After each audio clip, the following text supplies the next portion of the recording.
Waalaikumsalam warahmatullahi wabarakatuh. Oke, uh, selamat pagi dan salam sejahtera untuk kita semua. Alhamdulillah ya, pada pagi hari ini kita bisa mendatangkan Pak Mahmud Kuncahyo ya, trainer motivator ya, trainer motivator nasional, internasional, dunia akhirat ini ya. Karena kalau saudara lihat di Google itu profilnya luar biasa nih Mas Mahmud ini, sudah memberikan mungkin lebih dari 1.000 kelas ya Mas Mahmud ya, lama dari itu ya, mungkin lebih ya, dan pengalamannya tidak diragukan. Nah, ini nanti akan memberikan sedikit informasi dan pengalaman bagaimana cara menjadi generasi muda ya di era sekarang ini, zaman now itu gimana supaya saudara tidak tergerus oleh kemajuan zaman ya, dan bisa tetap melestarikan budaya-budaya yang ada gitu.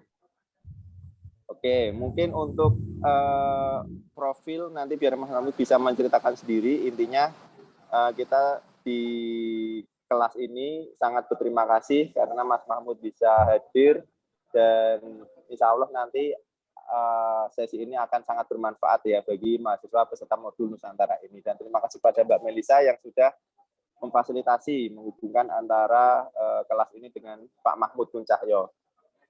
Oke, saya kira itu untuk pengantar dari saya. Monggo Pak Mahmud bisa dimulai presentasinya. Saya akhiri. Assalamualaikum warahmatullahi wabarakatuh. Waalaikumsalam warahmatullahi wabarakatuh.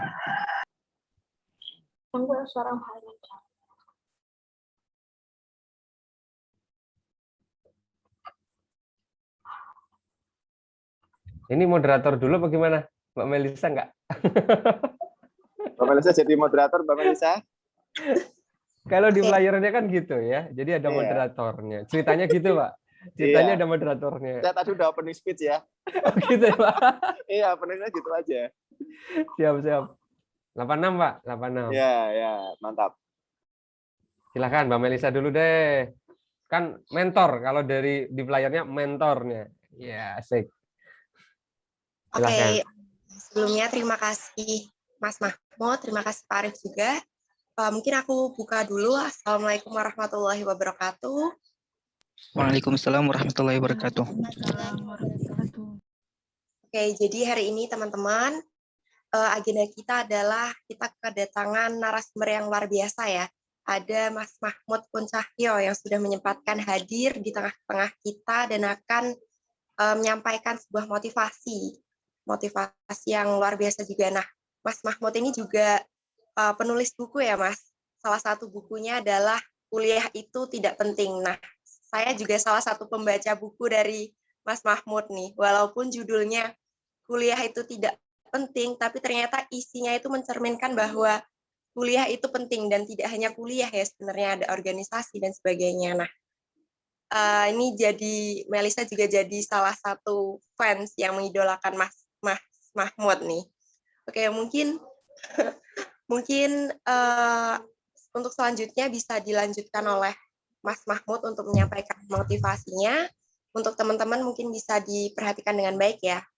Silakan pada Mas Mahmud Kuncahyo, saya silakan. Oke, good, thank you ya. Dek Melisa, ini adik kelas saya berarti di IPA. Dan kalau Pak Arif ini apa ya, sebagai dosen, sebagai kakak, sebagai mentor dan sebagainya lah ya. Karena dulu ya alhamdulillahnya saya berkesempatan sebagai angkatan pertama di pendidikan IPA ya Pak ya. Ketika tidak ada apapun ya Pak ya. Tidak ada kakak kelas gitu ya. Tidak ada gedung gitu, tidak ada dosen bahkan pinjaman dan seterusnya. Baik, sebelumnya saya buka dulu teman-teman semuanya. Assalamualaikum warahmatullahi wabarakatuh. Selamat pagi, salam sejahtera untuk kita semuanya. Semoga kita senantiasa dalam keadaan sehat ya. Kemudian syukur dan bahagia ya, dalam keadaan bahagia, sehingga tercermin nih dalam bentuk ekspresi wajahnya. Nah, ini saya belum melihat ekspresi kesemangatannya, ekspresi keseriusannya gitu. Maka mohon izin di waktu 1,5 jam ke depan mungkin ya, 1,5 jam ke depan, mohon izin teman-teman semuanya silahkan bisa dinyalakan kameranya agar kita bisa saling melihat satu sama lain gitu ya. Apalagi ini kita di berbagai kota di Indonesia. Wah, ada YouTuber juga ini kalau nggak salah nih, ada Mas Harimansyah. Ini kelihatannya pakar inbound marketing nih kalau dari bahasanya inbound nih. Wah, ini istimewa. Ada Mbak Rosalinda. Ya. Ini seperti film terdahulu ketika saya masih muda, Rosalinda Ayamo gitu ya. Itu Rosalinda ya, Pak? Atau siapa ya? Itu ada juga. Jadi dengan kita bertatap muka itu akan kelihatan ekspresi senyumnya. Karena apa? Senyum itu ekspresi kemenangan jiwa. Dan hari ini saya diberikan kesempatan oleh guru saya, mentor saya, Pak Arief, untuk sharing dengan adik-adik semuanya, teman-teman semuanya, dari berbagai kota di Indonesia. Kenapa saya sampaikan adik-adik? Karena saya yakin tidak ada usianya yang lebih tua dari saya. Betul ya? Ada nggak yang usianya di atas 30 tahun? Ada? Ada, Pak Arief gitu ya. Selain Pak Arief nggak ada. Gitu. Dan saya alhamdulillah hari ini, meskipun banyak orang bilang Kang Mahmud itu seperti semester 7 gitu katanya gitu ya. Nah, tapi sudah 30 tahun teman-teman. Jadi istri saya 1, anak saya 2. Gitu. Pak Arief juga. Kalau Pak Arief saya lupa, anaknya yang 2 atau istrinya yang 2 ya? Anaknya, Pak ya? Anaknya. Anaknya. Istrinya baru 1. Oh, baru 1. Oh, ini direkam loh Pak ini, Pak. Ini direkam. Oh iya loh. ya. Aduh, tak mute dulu. Jadi kerekam ya. Jadi alhamdulillah kami ini istri 1 ya. Suami-suami yang takut istri ya, Pak ya. Komitmen sama 1 istri gitu. Sejauh ini gitu katanya Pak Arief. Tapi insya Allah 1 aja belum bisa adil ya, Pak ya. Mau banyak-banyak susah itu. Baik teman-teman semuanya, tema kita cukup menarik ya, bagaimana agar kita menjadi anak-anak muda yang berguna bagi bangsa dan negara gitu. Dan ini menjadi sesuatu yang unik ya di masa banyaknya generasi rebahan, generasi santuy, generasi mabuk drakor gitu kan. Kemudian kita masih bicara tentang gimana sih agar kita tetap bisa ngasih kontribusi terbaik buat negeri kita. Gitu. Nah sebelum ke sana, Kang Mahmud mohon izin untuk share screen ya agar ada visualisasi gitu lebih enak gitu. Ada gambarannya termasuk juga tadi kan belum kenalan ya secara detail. Oke, semangat pagi ya teman-teman semuanya. Semoga sehat selalu, bahagia apapun yang terjadi tetap bersyukur ya. Ya meskipun kita belum bisa offline, kemudian belum bisa melakukan banyak hal ya dikarenakan adanya COVID-19, tapi kita syukuri apa yang ada ya. Hidup adalah anugerah. Tetap jalani hidup ini melakukan yang terbaik. Lagunya siapa itu? The Massive ya. Kalau ada yang tahu. Oke, sebelum kita lanjut nih, Kang Mahmud pengen tanya dulu nih, ini dari mana aja nih? Ya, ini kan jelas kalau Hari Mansa itu dari Universitas SLA, mungkin Lambung Mangkurat ya, atau Lampung. Saya Labuan Bajo. Mas, Labuan Batu, Mas. Oh, Labuan Batu. Labuan Batu itu mana, Dek? Provinsi Sumatera Utara, Mas. Sumatera Utara. Oke, good. Siap, thank you. Ini juga ada inbound lagi. Inbound itu apa tuh? Mahasiswa pertukaran ini, Mas, program ini. Namanya jadi yang inbound. Iya, yang masuk di Universitas Negeri Semarang. Oke, yang inbound di Sumatera. Siap. Kalau Kang Mahmud di dunia bisnis, dunia marketing khususnya itu tahunnya ada inbound marketing sama flywheel gitu. Ini ternyata inbound. Atau tak kira outbound juga, kan ada outbound ya. Ini inbound-nya itu mahasiswa yang menempuh pendidikan exchange gitu ya, exchange antar kampus. Oke, good. Thank you dari Sumatera Utara. Kalau Pernansi panggilannya siapa nih? Nancy? Nancy juga, Pak. Oke, dari mana, Dek? Dari Riau. Dari Riau, kampusnya? Unri? Bukan? Enggak, di Katolik Santo Thomas Medan. Di Medan, oke. Siap. Berarti semesternya ini sama ya? Semester 5. Semester 5, kalau Pernansi. Kalau Hari Mansa semester berapa? Saya semester 7. Semester berapa? Saya Sorry? semester Mas. Wah, sampai nggak kedetek ya? Nggak jelas ya. Ini semesta itu nggak terima kalau orang itu tahu semesternya hari ini. Semester 7, Mas. Semester 7 juga. Ya udah siap. Oke, kalau Salna Nur Rahmah dari mana nih? Dari Makassar, Mas. Mana? Unhas, bukan? Universitas Negeri Makassar. Oh, Universitas Negeri Makassar. Semester 7 juga ya? Iya, semester 7. Oke, good. Kalau Melisa sih dari Semarang ya. Rosari dari mana Rosari nih? Rosari yang mana nih, Pak? Ada berapa? Ada Rosalinda, ada Rosarida. Waduh, mantap ya. Rosari Simbolon dulu deh. Dari mana? Saya dari Medan, Pak. Kampusnya sama? Enggak. Iya, dari kampus Universitas Katolik Santo Thomas Medan. Santo Thomas Medan. Rosari Simbolon. Ada Rosalinda Ayamo. Rosalinda dari mana? Medan juga? Enggak. Suaranya nggak kedengeran ya. Ya Pak, dari Medan juga Pak, dari Medan. Universitas Katolik Santo Thomas. Oh, bareng.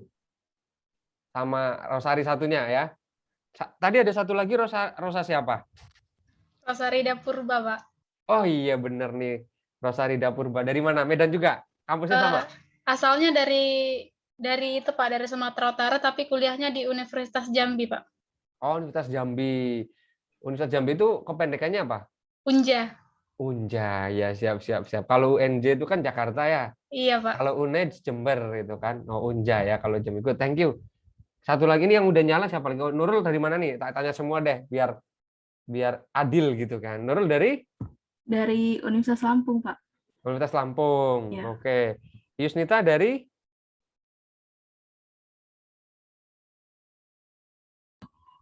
Universitas Labuan Batu, Pak.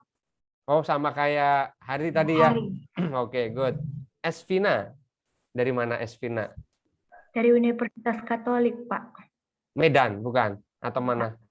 Iya, Medan. Banyak ya. Berarti temennya banyak nih yang dari Medan ya. Ya, dari Medan nih. Temennya ini dong. Siapa tuh? Yang pengacara terkenal itu siapa tuh? Hotman Paris itu dari Medan bukan? Paris, Pak. Iya, Iya, benar. Hotman Paris ya. Oke, Tri Rezekiah dari mana?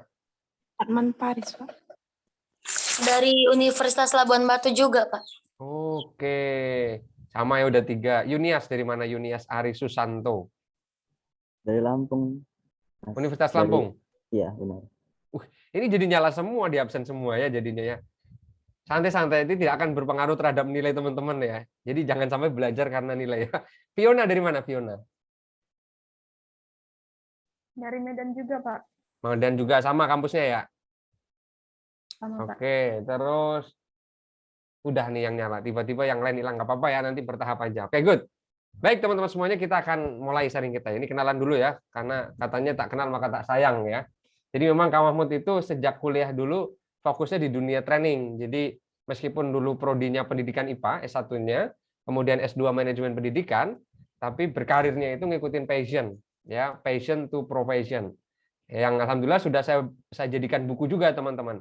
Jadi udah ada buku Transforming Passion into Profession. Nah, itu sehingga memang ngikutin karir sesuai dengan apa yang saya cintai gitu ya. Kalau kata Ridwan Kamil, Gubernur Jawa Barat itu salah satu profesi yang paling enak adalah hobi yang dibayar. Dan alhamdulillah hari ini saya berada di situ.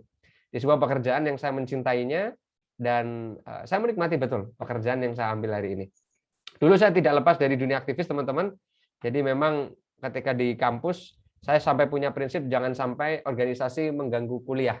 Kebalik ya, jangan sampai kuliah mengganggu organisasi. Jadi saking cintanya dengan dunia aktivis sebagai aktivis mahasiswa waktu itu, ya sehingga pernah menjabat sebagai gubernur BEM Fakultas MIPA, kemudian presiden BEM UNES gitu ya, dan juga pernah jadi wakil ketua Forum Mahasiswa Indonesia Malaysia waktu itu. Oke, nah ini beberapa buku yang sudah saya tulis teman-teman. Kuliah itu nggak penting, move on aja. Kemudian Transforming Passion into Profession ini yang paling baru. Nah, nanti karena Kak Mahmud itu orangnya baik banget gitu ya, ini klaim aja ya. Nanti Kak Mahmud akan share e-booknya yang kuliah itu nggak penting. Agar teman-teman meskipun di rumah aja juga tahu sih gimana caranya memaksimalkan masa-masa selama kuliah di kampus. Oke, nah ini beberapa instansi, kampus, perusahaan yang pernah Kak Mahmud dampingi lah. Ini sebagian ya, sebagian. Nah, ini sosial medianya Kak Mahmud ya, silakan boleh di-follow, boleh disimpan kontak WA-nya, siapa tahu teman-teman pengen sharing atau pengen ngobrol dan seterusnya bisa disimpan. Oke, nah ini teman-teman semua tema kita itu ini ya. Jadi Kak Mahmud bikin judul sendiri aja lah ya, menjadi mahasiswa dirindukan bangsa dan negara. Kenapa? Karena hari ini jujur aja pasti Indonesia lagi kangen banget nih, menunggu banget, rindu banget anak-anak muda yang dia itu bisa ngasih kontribusi terbaik bagi negeri ini. Anak-anak muda yang nggak bicara cuman tentang dirinya sendiri, tapi anak-anak muda yang bisa bicara tentang apa sih yang kita bisa berikan untuk negeri kita, untuk bangsa kita. Dan kalau kita bicara kontribusi teman-teman semua itu nggak harus loh, nggak harus gede-gede banget. Nggak harus sesuatu yang luar biasa banget gede gitu. Tapi kita bisa memulai dari sesuatu yang kecil ya, bertahap tapi ada dampaknya yang kita bisa berikan. Nah, yang terjadi saat ini kan berkebalikan teman-teman. Banyak di antara kita yang seringkali terlalu sibuk ya, terlalu sibuk untuk apa? Untuk memikirkan dirinya sendiri, gitu kan. Sehingga apa? Yang terjadi adalah jangankan mikirin bangsa dan negara, gitu ya. Kadang mikirin diri sendiri aja, ada yang nggak mikirin, gitu. Ada yang nggak mikirin. Nah, nanti Kak Mahmud akan coba pancing teman-teman semuanya seperti apa sih arah kehidupan teman-teman sebagai seorang mahasiswa. Jangan-jangan di usia teman-teman hari ini yang sudah berapa nih usianya? 21, 22, ya ternyata masih nggak jelas arahnya mau ngapain gitu. Ya, apalagi masa pandemi. Aduh, mau ngapain nih kayaknya, aduh, nyari kerjaan susah gitu kan. Kemudian masih pandemi lagi, kayaknya udah rebahan aja deh gitu kan. Nah, makanya nggak boleh kayak gitu. Anak muda itu harus punya ide-ide besar, gagasan-gagasan besar, impian-impian besar. Makanya saya ambil sebuah quotes yang menarik, teman-teman. Mahasiswa hari ini adalah pemimpin masa depan. Artinya, teman-teman hari ini adalah manusia-manusia yang sedang dinanti dan dirindukan oleh negeri ini. Gitu. Dan kita perlu sadari itu. Karena kalau kita nggak sadar ya akhirnya kita seolah-olah ya udah semau gue aja gitu. Kuliah yang penting ngejar nilai, ngejar ijazah, ngejar IPK, habis itu dapat kerjaan selesai. Gitu. Kita nggak punya kepekaan terhadap apa sih kontribusi kita terhadap society, terhadap bangsa kita, terhadap negara kita. Ya, padahal sekali lagi sudah banyak hal yang negeri kita berikan kepada kita sebagai anak-anak muda hari ini. Oke, nah kenapa mahasiswa teman-teman semuanya? Kenapa mahasiswa? Karena di negeri kita teman-teman, pemuda adalah pilar peradaban. Ya, bahkan tidak hanya di negeri ini ya, di beberapa negara yang lain, ternyata anak-anak muda itu adalah lokomotif perubahan, lokomotif peradaban. Seringkali perubahan-perubahan yang drastis di sebuah bangsa, sebuah negara itu diinisiasi oleh anak-anak muda, teman-teman. Percaya atau tidak, ya, kalau kita ingin melihat dari sejarah bangsa kita tahu 1908. Siapa yang inisiatornya, teman-teman? Anak-anak muda kan? Anak-anak muda, ya, ketika muncul Budi Utomo, ya, generasi organisasi kepemudaan pertama ya di Indonesia itu adalah anak-anak muda yang menginisiasi. Kemudian yang menariknya adalah bukan sekedar anak muda, tapi anak muda yang terdidik. Ada yang masih ingat nggak? Mereka itu dulu lulusan mana sih? Ada yang tahu? Yang menginisiasi adanya Budi Utomo? Enggak tahu nih, kalau ditanya siapa personil BTS itu baru paham. Siap, laksanakan Kak Mahmud. Ada ini. Ya, tapi kalau ditanya sejarah kadang-kadang kita lupa. Bahkan sering ya, bukan kadang-kadang, sering kali kita lupa. Oke, 1908 mereka dulu alumni dari sekolah namanya Stovia. Ya, kemudian dari intinya generasi-generasi terdidik. 1928 Sumpah Pemuda, jelas namanya aja Sumpah Pemuda, nggak mungkin mbah-mbah ya nggak mungkin kakek-kakek. Anak muda yang menginisiasi juga. 1928. 1945 kemerdekaan, teman-teman mungkin kalau misal ingat lagi sejarah, ada pergolakan antara golongan tua dan golongan muda ya nggak? Yang mendorong untuk segera merdeka siapa? Golongan muda. Ya yuk pokoknya segera merdeka nih, mumpung lagi vacuum of power. Ya, mumpung Hiroshima Nagasaki lagi dibom nih, nggak punya kekuasaan. Ya sehingga apa? Ayo dorong gitu. Anak muda mendorongnya. 1945. Begitu juga 1998. Reformasi yang menginisiasi anak-anak muda dari kampus-kampus ya nggak? Ya, dari kampus-kampus dulunya. Ya, awalnya kecil-kecil kumpul se-Indonesia. Akhirnya apa? Rezim yang sudah 32 tahun menjabat itu akhirnya tumbang. Ya. Semuanya diinisiasi oleh anak-anak muda, teman-teman. Ya, kenapa? Karena memang anak muda luar biasa. Nah, pertanyaannya adalah bagaimana kondisi pemuda Indonesia hari ini? Ya, Kak Mahmud pengen tanya deh. Kalau misal teman-teman nih dengar sebuah kata pemuda, kemudian kita korelasikan, kita hubungkan dengan anak muda kita hari ini, dengan mahasiswa deh. Itu kira-kira apa yang muncul dalam benak teman-teman? Kak Mahmud pengen tanya ke Lastiar deh. Ya, Lastiar. Kalau terbersit nih, ya malah dimatiin kameranya nih, sukanya gitu. Iya maaf Pak, kalau hidupin kamera ini suaranya nggak bagus. Oke, siap, nggak apa-apa deh, karena cewek selalu benar. Iya, oke, good. Gimana Lastiar? Kalau dengar kata pemuda Indonesia hari ini, apa yang muncul dalam benaknya Lastiar? Kalau mendengar pemuda Indonesia saat ini, lebih ke apa ya? Ke generasi TikTok sih. Generasi TikTok gitu ya? Iya. Oke, generasi TikTok. Jadi suruh joget itu syabdan gitu ya? Suruh joget. Teman-teman pasti hafal semua nih, jangan-jangan. Tak puterin loh ya, tak puterin, tak bukain TikTok nanti langsung joget semua nih jangan-jangan ya. Oke, langsung generasi TikTok. Apalagi misal yang lain. Tadi kalau kata Lastiar itu generasi TikTok. Kalau menurut Hari deh, Hari Mansyah apa deh? Ketika dengar pemuda. Wah, ini nge-lag Oh, lagi ya. halo. Iya, oke. Saya sih tergantung sih, Mas. Iya, gimana? Nggak semuanya kalau kata tadi generasi kita lihat mulu ya mungkin jadi kayak generasi TikTok gitu kan. Tapi kalau saya sih lebih ke ininya sih, banyak pemuda yang berprestasi gitu. Nggak mesti di bidang akademik saja. Kalau saya kan hobinya selain dari ini, saya hobinya di olahraga. Jadi saya selalu lihat pemuda-pemuda olahraga. Misalkan timnas Indonesia kan baru Oke, menang siap. nih. Baru PON kemarin ya di Papua ya. Iya, iya. Makanya kalau saya hobinya di situ sih. Jadi saya lihatnya pemuda Indonesia itu yang bagian yang keren-kerennya aja.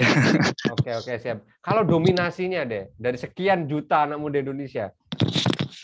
Kalau namun untuk dominasinya memang kayaknya lebih yang berprestasi kurang mendominasi begitu, Mas. Kurang mendominasi. Kalau teman-teman kira-kira masuk bagian yang mana? Mungkin yang sedang-sedang aja, Mas.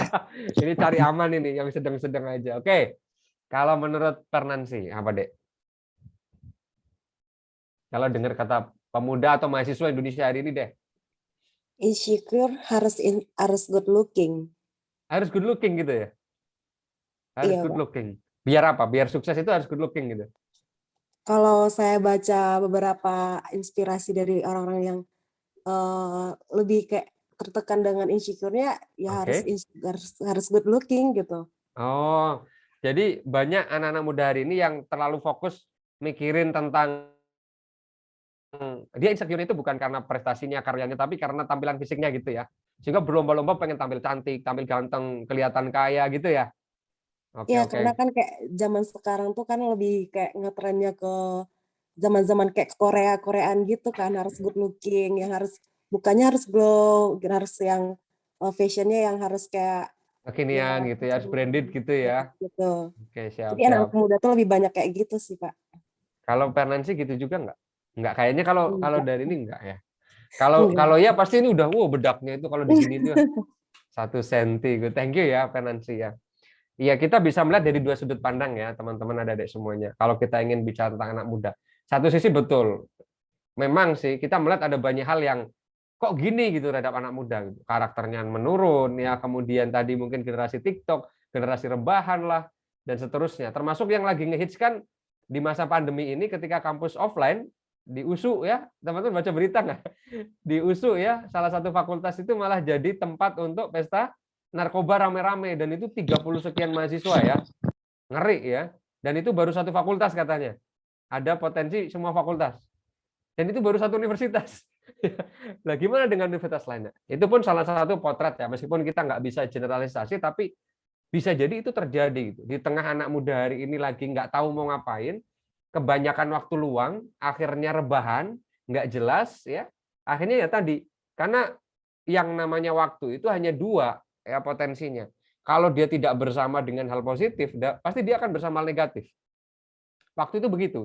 Dan ternyata hari ini ada banyak teman-teman kita sesama mahasiswa yang ternyata terpleset mungkin kalau bahasanya ya, terpleset ke hal-hal yang bukan menjadikan kita layak dinanti dan dirindukan oleh bangsa, tapi justru menjadikan kita mencoreng nama baik bangsa kita, orang tua kita, kampus kita ya, bahkan nama baik anak muda gitu ya.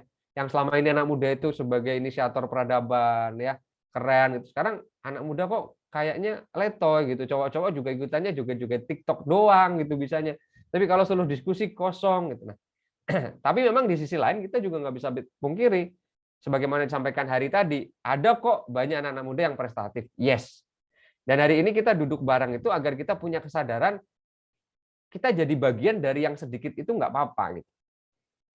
Yang tadi yang keren-keren tapi sedikit, karena memang hari ini banyak anak muda yang nggak punya tujuan yang jelas. Karena apa? Dia ngikut tren kayak tadi. Dia memaksakan dirinya untuk jadi orang lain. Kalau saya pengen keren itu saya harus cantik. Saya harus terlihat kaya. Pakaiannya harus branded gitu. Yang secara nggak sadar teman-teman semua ketika kita mendasarkan keren kita, sukses kita itu pada hal di luar diri kita, itu karena kita nganggap bahwa diri kita itu sampah gitu. Diri kita itu nothing gitu. Sehingga perlu apa? Perlu pakaian yang branded agar orang mengakui kita. Perlu make up yang tebal agar kita itu dihargai orang lain. Tapi kalau kita punya karakter diri yang bagus, kompetensi yang bagus, tanpa pakaian yang branded, tanpa make up yang tebal, orang itu akan respect terhadap kita dan mengakui kompetensi kita. Dan ini yang ingin kita bangun, teman-teman. Karena kalau kita bicara ngikutin tren, itu kan nggak ada habisnya. Tahun ini TikTok, ya, Squid Game, Squid Game, gitu kan. Besok apa lagi? Nggak tahu gitu. Ya, mungkin taktik dan sebagainya lah, tok-tok lah apa dan seterusnya. Ya, jadi kalau ngikutin tren, teman-teman tidak akan jadi diri teman-teman sendiri. Dan ini yang seringkali terjadi. Makanya ada sebuah kalimat yang menarik nih. Jika ingin melihat masa depan sebuah bangsa, maka lihatlah kondisi anak mudanya hari ini. Ya, kalau kita ngelihat kok banyak masalah ya gitu kan. Oke, nggak apa-apa, memang itu yang terjadi. Tapi kita coba untuk, kalau kata R.A. Kartini itu, habis gelap terbitlah terang lah gitu ya. Jadi oke sih ada anak muda yang semacam itu, tapi please lah kita coba tetap membumikan harapan gitu, bahwa ada kok anak-anak muda yang punya spirit untuk jadi yang positif, jadi yang keren, jadi yang punya karya bagi bangsa dan negara gitu. Nggak hanya sekedar ngikutin tren yang dia sebenarnya nggak tahu jati dirinya dia. Nah, beberapa hal yang Kak Mahmud inventarisir terkait dengan kondisi anak muda kita hari ini adalah, satu, nggak punya visi. Nggak punya visi, sehingga apa? Karena dia nggak punya visi, hidupnya itu dipengaruhi oleh orang lain, ditentukan oleh orang lain, ditentukan oleh iklan, oleh apa, film, oleh artis, oleh tren. Gitu. Akhirnya apa? Dia nggak punya jati diri, sehingga apa? Dia menjadi orang yang seperti air di atas daun talas ya. Kalau kena angin ke kiri ikut ke kiri, kena angin ke kanan ikut ke kanan ya. Sehingga dia nggak punya jati diri, nggak punya karakter gitu, nggak punya karakter.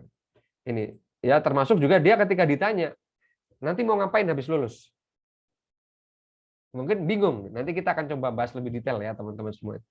Yang kedua, minim literasi. Kamu mau tanya siapa di antara teman-teman yang rajin baca buku, angkat tangan. Bukan baca status WA, status Facebook, status Instagram, bukan. Baca buku beneran. Ada? Ada. Cuman 1, 2, 1. Pas di rumah ngapain aja, teman-teman, kan punya banyak waktu luang ya. Ngapain aja, kamu jadi penasaran. Nanti kita diskusikan ya.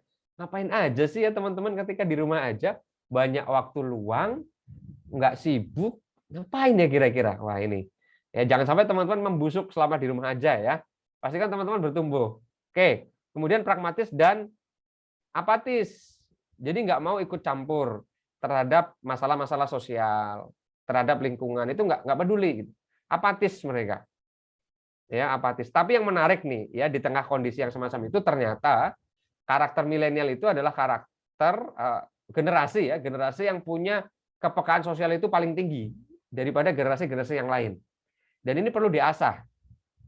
Ya, teman-teman semuanya selama pandemi ini pernah ikut turun tangan untuk membantu orang lain nggak?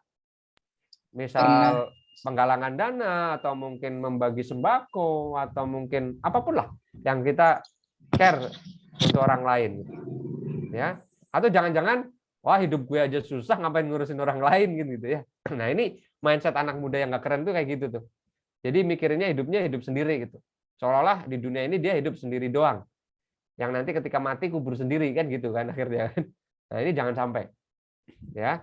Kemudian baperan, ya, bucin, budak cinta karena kebanyakan nonton drakor, kebanyakan nonton drama sehingga hidupnya itu drama.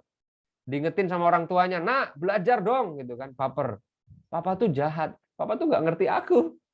Ya, akhirnya apa? Dikit-dikit baper, dikritik nggak mau, padahal kritik itu membangun. Ayo ngaku teman-teman semuanya, siapa di sini yang gampang tersinggung kalau diingetin atau dikritik, padahal itu kritik yang benar-benar positif, membangun. Ya, cek diri teman-teman sendiri. Nah, kalau kita pengen jadi orang yang kokoh, tangguh, kuat, itu siap menerima kritik. Ya, siap menerima kritik. Itu jangan sampai kita jadi orang yang dikritik baper. Ya. Kalau misal dikritik orang tuanya, baper. Sampai-sampai isu anak angkat itu dinaikin. Jangan-jangan aku bukan anak kandungnya papa sama mama gitu kan ya. Jangan ini ya. Krisis karakter juga nih. Ya, krisis karakter. Ya, termasuk tadi bisa-bisanya loh kampus jadi markas penggunaan narkoba gitu. Dan itu kolosal ya. Sampai 30 lebih mahasiswa ini kan ada pergeseran yang luar biasa. Nah, lantas gimana caranya teman-teman semuanya? Nah, ya maka pertama kita harus punya visi hidup yang jelas. Ya, visi hidup yang jelas. Kang Mahmud pengen tanya deh. Ini kita bicara di hal yang sederhana. Teman-teman itu kuliah buat apa sih? Ya kan? Ini kan hal sederhana banget. Karena kalau teman-teman nggak punya visi yang jelas, ngapain kuliah kan gitu? Buang duit, buang waktu, buang tenaga, buang pikiran. Makanya kuliah itu nggak penting kan? Kalau teman-teman nggak punya tujuan yang jelas. Kang Mahmud pengen tanya ke Helen. Nah, Helen kuliah buat apa, Dek? Cita-cita saya kan mau jadi guru, Mas. Jadi sebelum mau jadi guru saya kuliah dulu untuk mengambil profesi jadi guru gitu, Mas. Oke, karena pengen wujudin impian ya, cita-cita pengen jadi guru ya. Oke, good, thank you. Karena kalau jadi guru kan nggak bisa kalau nggak kuliah ya. Guru yang memang guru sejatinya guru ya, bukan sekedar guru yang ngajar. Karena kalau guru secara makna lebih luas kan siapapun bisa jadi guru ya, bahkan yang nggak harus kuliah. Gitu. Tapi ini konteks guru yang resmi diakui negara gitu ya. Oke, good. Yang lain, Sri Dewi, kuliah buat apa, Dek?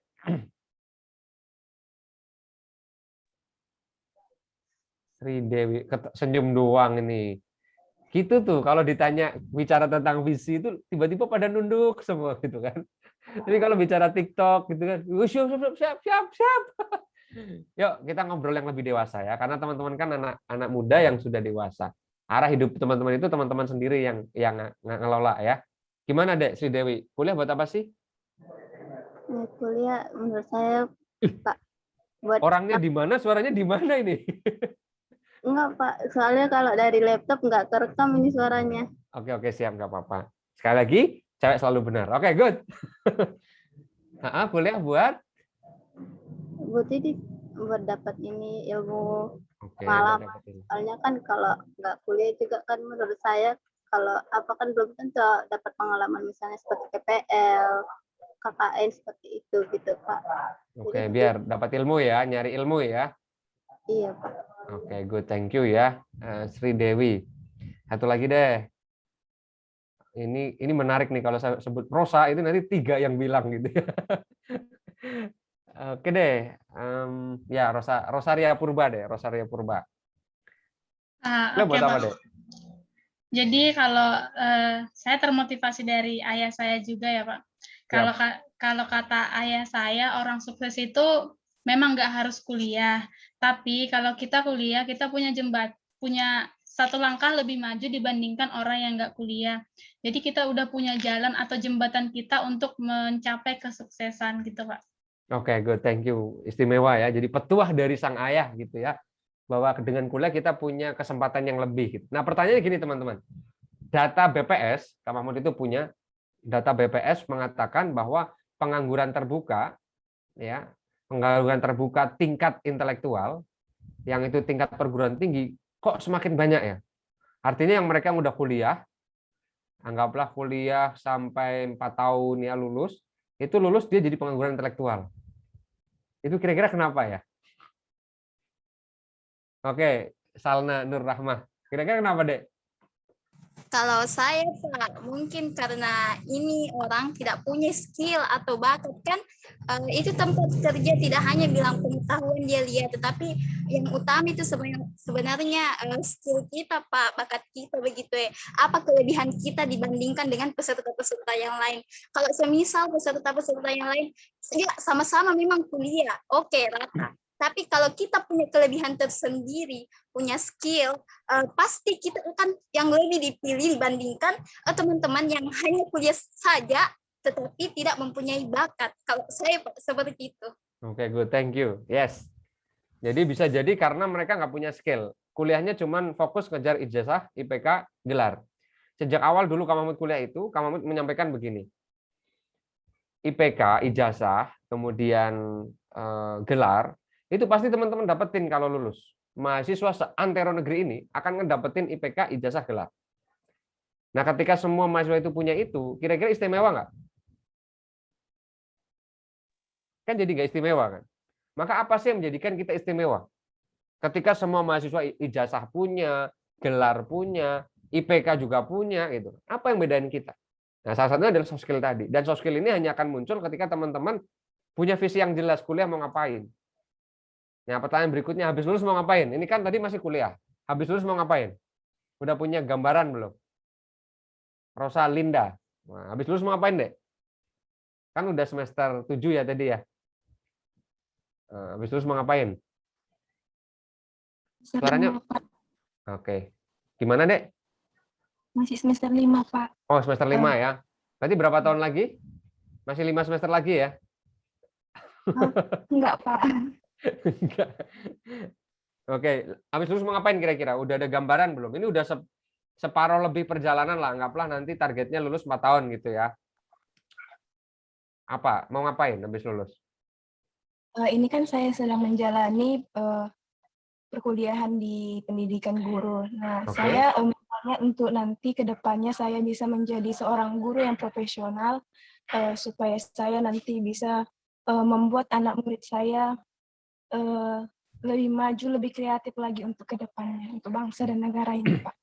Ya, berarti lulus jadi guru ya? Iya, Pak. Guru honorer nggak apa-apa. Kan sekarang CPNS itu kalau perbandingan kan sekarang CPNS itu kan ada 2 ya, ASN sama P3K ya. P3K dan yang daftar sama formasinya itu kan nggak berimbang. Kalau misal ternyata nggak ada formasi CPNS, kira-kira gimana? Tetap mau ngajar guru honorer? Iya, Pak. Mas mau mengajar untuk jadi guru honor. Kemudian saya juga berpikir juga nanti kalau misalnya saya jadi guru honor, saya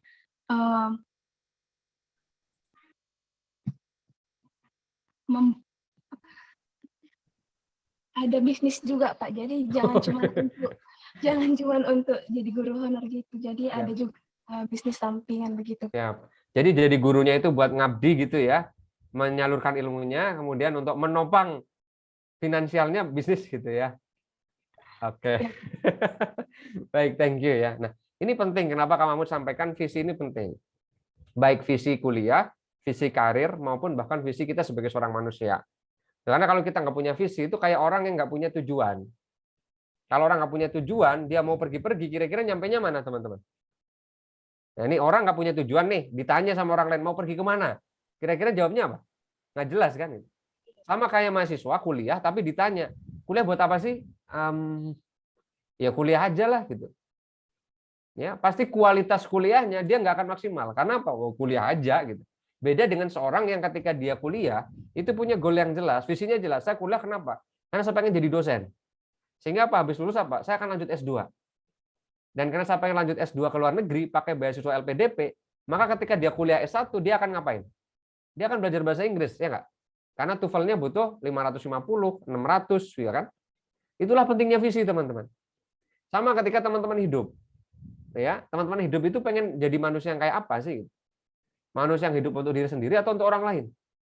Kalau yang hidupnya untuk sendiri ya kayak tadi, egois dan sebagainya. Tapi kalau dia hidup suksesnya ingin menjadikan perantara bagi sukses bagi orang lain, ketika nanti udah jadi guru, ketika nanti udah jadi pengusaha, dia tetap akan care, peduli sama orang lain.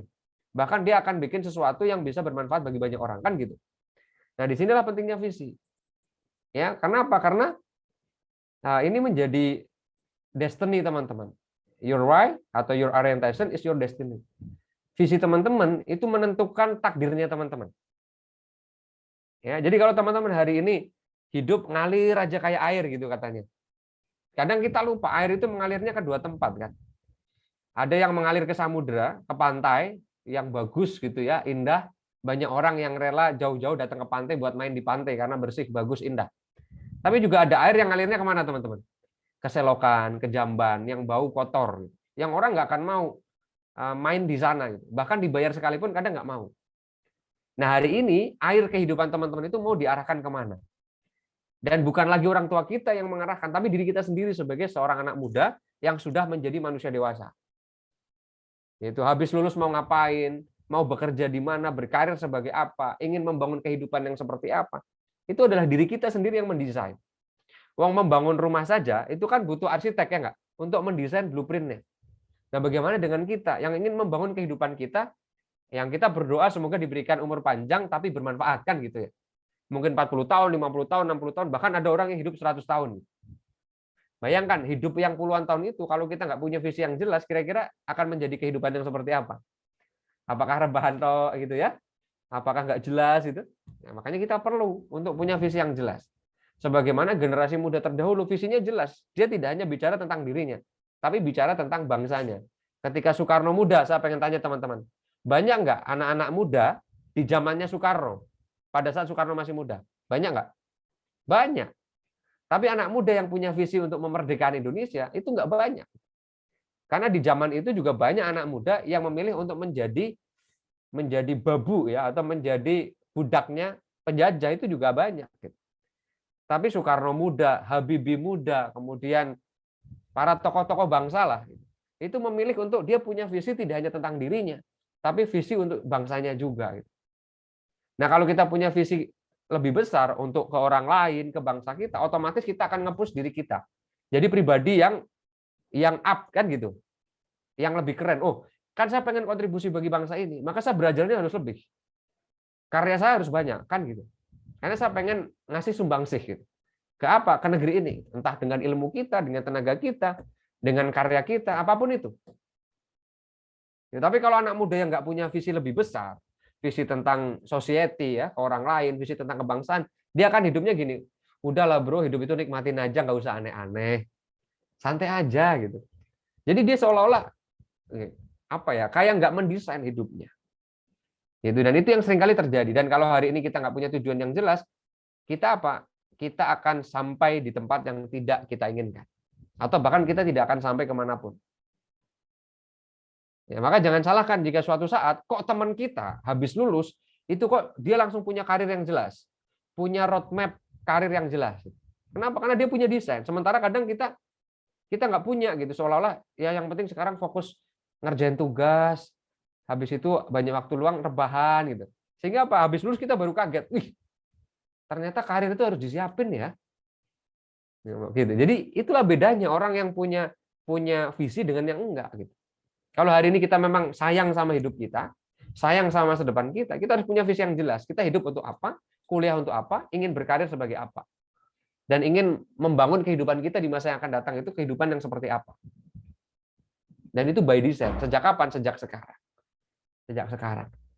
Itu jangan sampai teman-teman nunggu lulus dulu baru mulai dari nol lagi gitu. Kenapa? Karena sejatinya habis lulus itu adalah momentum teman-teman fighting. Kayak apa tuh opa-opa Korea, fighting gitu ya, biasanya gitu ya. Nah, itu yang diambil. Jangan yang drama melonya, nangisnya itu jangan, tapi yang fightingnya gitu. Ya, fightingnya gitu, itu yang diambil hal-hal positifnya. Ini pertama ya, ketika kita ingin menjadi anak muda yang punya kontribusi besar bagi bangsa, kita sejak awal sudah punya visi ke sana. Visi untuk diri kita sendiri, visi untuk orang lain, dan visi kebangsaan gitu ya. Oke. Nah, kemudian apa? Visi ini kan nggak cukup kalau hanya sekedar visi, sekedar impian, sekedar mimpi gitu. Tapi kan butuh apa? Butuh eksekusi. Maka di sana kita perlu menjaga diri kita untuk senantiasa positif dan produktif. Nah, ini kita akan bicara tentang apa sih kebiasaan teman-teman selama di rumah aja. Ya, ditambah lagi corona. Sudah berapa lama teman-teman di rumah kuliahnya? 2 tahun. 3 semester. Oh, 1,5 tahun ya? 1,5 tahun. Sudah ngapain aja teman-teman di rumah? Kak Mamat pengen tanya deh, apa sih kesibukan teman-teman selama di rumah? Boleh kasih tahu deh. Sekarang Esvina deh, Esvina boleh sharing. Apa sih biasanya aktivitas Esvina seharian gitu ya, ketika di rumah aja, di hari efektif ya, di hari efektif. Apa deh kira-kira? Ya, kalau nggak mengerjain tugas, rebahan sih, Kak. Sudah berapa banyak judul drakor yang tuntas? Atau nggak suka drakor? Nggak suka drakor. Sukanya apa dong? Rebahan aja gitu udah? Rebahan aja, scroll-scroll TikTok, baru nengok status orang gitu. Oh gitu ya, jadi doing nothing gitu ya, pokoknya scrolling ini aja gitu ya. Itu Esvina jujur sekali ya. Tidak ada yang ditutup-tutupi, saudara-saudara. Jujur ya. Jujur. Nah, kalau Hari gimana hari ini? Ngapain nih? Ini cowok sendiri ya? Wah, ada tuh. Ada ya. Hari Kalau saya Mas kan karena saya kuliah sambil ngajar juga ya. Jadi kalau hari-hari efektif itu saya sekolah. Saya udah ngajar juga dari semester 3 kemarin di Oke. sekolah gitu, salah satu sekolah. Jadi pulang sekolah, kuliah tuh sorenya, terus malamnya yang ngerjain tugas atau segala macam, terus besoknya ke sekolah lagi gitu Mas. Tapi nggak benturan ya agenda 2 itu ya, kuliah sama Bisa ngajar. diatur sih Mas, insya Allah bisa diatur ya. Bisa diatur. Kalau bisa begini juga bisa begitu gitu ya. Oke, good. Yang lain, Rosari Simbolon. Nah ini belum nih. Di rumah ngapain aja deh selama 1,5 tahun, bayangkan itu udah sampai lumutan ya kan. Coba deh boleh sharing. Rosari Simbolon. Kalau biasanya di rumah itu Pak, biasanya kalau ngerjain tugas, terus kayak Mas Heri juga ada kayak ngajarin anak-anak juga di rumah gitu, belajar gitu. Oke, selain ngerjain tugas, ngajar gitu ya. Ini kan Kak Mahmud nggak bisa Iya, Pak. bayangin. Bayangkan kalau misal hari itu nggak ada kuliah, nggak ada tugas. Itu berarti seharian rebahan, scrolling TikTok. Ya Allah, ya Allah, ya Allah, tidak mungkin. Ini kayak yang terjadi, ini kayak yang ada dalam aktivitas anak-anak muda negeri ini gitu. Ya Allah ya gitu ya. Jadi ini penting teman-teman. Jadi jangan sampai kita membusuk. Seringkali Kak Mahmud pakai bahasa gitu ya. Membusuk selama di rumah aja. Kenapa? Karena yang menentukan kita berkualitas atau enggak. Kayak tadi Salma menyampaikan bahwa yang ngebikin kita beda itu adalah kualitas diri kita. Bukan karena tampilan fisik, bukan karena pakaian kita. Yes, itu tetap kita jaga kerapiannya kan. Tapi nggak harus mahal kok yang namanya pakaian. Yang penting rapi. Kuncinya rapi doang gitu ya. Rapi, enak dipandang, udah selesai di situ. Nggak harus mahal, nggak harus pakai yang branded itu, nggak harus itu. Tapi yang lebih berkualitas adalah diri kita sendiri, kompetensi kita. Dan 1,5 tahun itu adalah momentum pembentukan diri teman-teman. Jangan sampai teman-teman selama 1,5 tahun ini yang harusnya mahasiswa keren gitu ya, itu malah jadi downgrade gitu. Bukannya upgrade malah downgrade. Sehingga apa? Ketika nanti teman-teman lulus, padahal 1,5 tahun ini teman-teman kuliahnya di rumah aja, bahasa kasarnya itu gini, lulus pelongo-pelongo gitu loh. Jangan sampai kayak gitu. Kenapa? Karena Kak Mahmud yakin teman-teman secara perkuliahannya nggak maksimal, betul? Ngerasa nggak sih kalau beda banget dulu pas offline dengan sekarang online? Ilmunya beda banget. Dampaknya beda banget terhadap teman-teman, ya nggak? Dan kalau hari ini kita nggak punya kesadaran belajar sendiri, self-learning, ya kita akan rusak. Kita sedang membusukkan diri kita selama di rumah aja. Kenapa? Karena tadi kita nunggu tugas, kemudian kita nunggu jadwal kuliah. Habis itu kita nggak ada aktivitas yang lain kecuali rebahan, kecuali main, kecuali apa ngegame online mungkin dan seterusnya, nonton drakor dan seterusnya. Asik sih, asik memang. Apalagi kalau nonton drakor yang 16 episode, 17 episode gitu ya. Itu kan kadang waktu nggak kerasa gitu kan. Per episodenya 1,5 jam sampai 2 jam gitu ya. Tapi secara nggak sadar kita lagi membusukkan diri kita teman-teman semuanya. Ya, membusukkan diri kita. Makanya apa? Kita perlu ngelola diri kita agar tetap luar biasa meskipun di rumah aja. Apa caranya? Bangun kebiasaan yang positif. Positif habit, teman-teman. Kenapa? Karena apapun yang kita dapatkan hari ini itu adalah hasil dari kebiasaan, teman-teman. Saya tanya teman-teman, di sini siapa yang bangunnya siang selama di rumah saja? Ada nggak? Bangun jam berapa biasanya? Jam 6, jam 3, jam berapa lagi? Jam 7, Pak. Jam 7 tuh. Jam 7 ya, ibu udah selesai masak, kita bangun sarapan pagi, ya kan? Oke, jam berapa lagi? Dulu pas sebelum COVID, offline teman-teman berangkat kuliah jam berapa? Berangkat 6:30, Pak. Berangkat 6:30, bangunnya berarti jam berapa? Jam 5, Pak. Jam 5 tuh. 5:30. Beda kan karakter dulu ketika kita kuliah offline, kita dibentuk jadi orang yang bangun pagi. Hari ini kita bangunnya kadang namanya offline apa online, bahkan kadang teman-teman nggak mandi kan, jujur.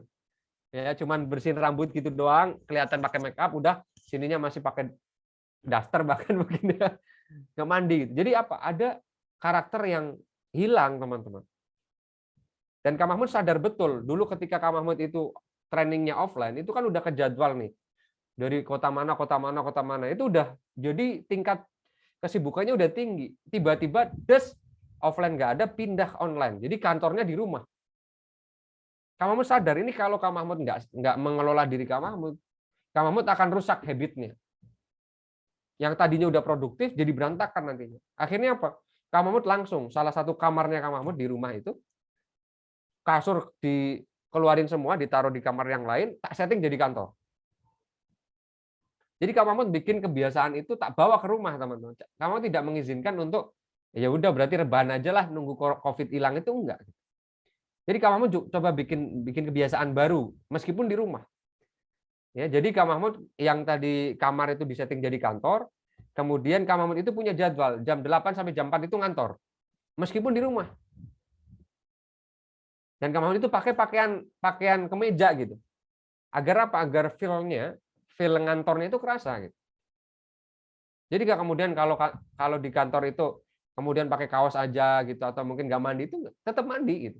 Mandi pakai kemeja sehingga apa? Secara psikologis saya bekerja. Begitu juga teman-teman akan berbeda rasanya ketika ikut daring, ikut kuliah. Teman-teman itu betul-betul udah mandi, pakai pakaian terbaik. Maksudnya terbaiknya adalah pakai pakaian yang memang layak lah untuk ikut Zoom gitu, untuk ikut kuliah gitu. Pasti feel-nya beda daripada sekedar teman-teman duduknya di kasur, kemudian cuman cuci muka doang, ya, feel-nya beda. Dan itu Kang Mahmud lakukan sehingga apa? Kebiasaan baru muncul. Tetap produktif meskipun di rumah saja. Ya, tetap produktif. Kenapa? Bersemangat atau tidak akibat dari kebiasaan. Disiplin atau tidak akibat dari kebiasaan. Bahagia atau tidak akibat dari kebiasaan. Sukses atau tidak akibat dari kebiasaan juga. Kita jadi orang yang moloran, karetan, ngaret ya kalau waktu itu akibat dari kebiasaan kan. Kalau meeting sama orang gitu ya, itu paling belum datang, akhirnya kita molor. Padahal nanti di dunia bisnis teman-teman, kalau teman-teman diketahui menjadi orang yang tidak disiplin terhadap waktu, itu langsung coret. Makanya Kang Mahmud di dunia profesional itu, ketika mau meeting sama orang, Kang Mahmud usahakan 15 menit maksimal ya, sebelum ketemu itu udah datang. Bahkan seringkali setengah jam sebelumnya. Sehingga apa? Kita dikenal sebagai orang yang disiplin. Termasuk kalau Zoom gitu kan, webinar, usahakan sebelum dosen masuk kita udah masuk misal. Kalau emang Zoom-nya udah dibuka ya. Kalau Zoom-nya belum dibuka ya nggak usah masuk, kan nggak bisa masuk. Mau masuk lewat mana kan gitu. Jadi kita meskipun di rumah itu kita mencoba menjaga diri kita tetap dalam kondisi kebiasaan terbaik. Jangan sampai kita jadikan alasan, oh kan di rumah, jadi santai dong. Sehari 2 hari mungkin oke-oke aja teman-teman. Tapi bayangkan itu terjadi setahun setengah. Jadi karakter kan? Ntar aja lah, gitu. Santai aja lah.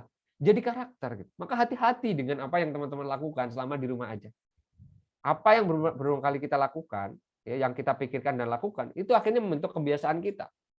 Kebiasaan bentuk karakter, karakter bentuk kehidupan kita. Jadi takdir kita teman-teman. Hati-hati betul. Ya. Nah, kebiasaan ya. Nah, apa? Maka bangun prinsip nih 1% lebih baik setiap hari. Apa sih yang ingin teman-teman lakukan ketika di rumah? Selain kuliah, kalau kamu apa dulu? Di awal-awal pandemi selain training online, itu kamu punya target. Oke, mumpung saya punya banyak waktu luang, saya akan nulis buku saya. Buku terbaru saya. Sehingga apa betul? Waktu itu kan bulan Maret ya kalau tidak salah, mulai diumumkan COVID, dan artinya sudah work from home. Bulan itu juga kamu canangkan, saya akan nulis buku. Bulan Maret. Sehingga apa? Selain bekerja, selain ngisi training, Kang Mahmud nulis buku. Nulis buku. Dan bulan September buku itu rilis, teman-teman. September 2020. Jadi benar-benar kita ngapus diri kita. Ya, ngapus diri kita. Ini bukunya ini. Ya, buku Transforming Passion into Profession. Kenapa? Karena di masa krisis seperti sekarang kita nggak bisa ngandalin cuman ijazah gelar IPK. Kita perlu bisa survive. Dan salah satu sarana untuk bisa survive adalah dengan potensi kita. Dengan skill yang kita miliki, dengan passion yang kita punya. Dan alhamdulillah Kang Mahmud begitu. Meskipun ada COVID-19 ya, meluluh lantahkan banyak sektor gitu ya. Karena Kang Mahmud punya kompetensi gitu ya, yang dititipkan Tuhan tentunya ya. Punya kompetensi, dikembangkan dan akhirnya bisa survive. Di masa krisis seperti sekarang.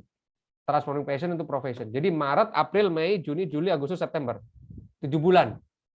7 bulan Kang Mahmud nulis rutin gitu ya.